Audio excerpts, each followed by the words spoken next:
Bonjour à tous, bienvenue sur Tutoriel Géo et aujourd'hui on va voir comment naviguer au travers de la table attributaire de données embarquées dans QField.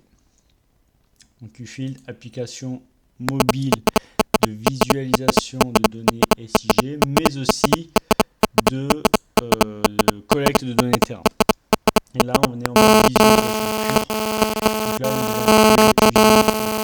est utilisé pour QField, donc c'est un des projets exemples de démonstration, dans lequel nous avons des couches de tracking, des fonds de carte, des données cartographiques. D'accord. Donc là, on voit qu'elles ont été classées, les données ont été classées par thématique. D'accord. Et donc, comment on veut visualiser la table attributaire? Si je clique sur une entité, là, on voit que typiquement, j'ai les données qui apparaissent, donc qui sont proposées par défaut, enfin les données qui sont proposées. Et donc là, nous pouvons voir, donc je vais juste voir apiary ce que ça veut dire, parce que j'aime bien connaître. Donc, et là, nous voyons déjà par défaut qu'il nous propose de ruches, donc ce sont les ruches, les abeilles, qui nous propose déjà des noms de ruches. Là, on a l'identifiant de la ruche. Et quand on clique dessus, nous avons la table attributaire qui apparaît. Table attributaire qui est catégorisée, d'accord, par thématique. Donc on voit qu'on a des données de texte, numérique. Donc là, le nombre de box, le nombre de boîtes, le type d'abeille, la personne qui conserve ça ou l'association qui conserve ça et le poids de la ruche.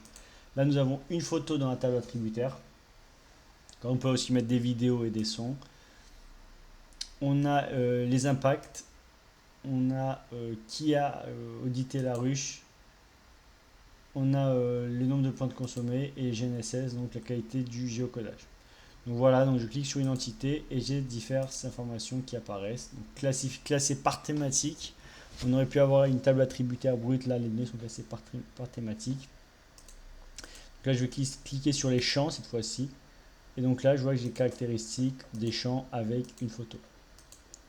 Donc ça c'est vraiment la particularité de QField pour afficher les données attributaires de manière simple et précise, rapide. Si je vais dans ma couche et que je maintiens enfoncé, là on voit on peut afficher la liste. Oh, on va refaire.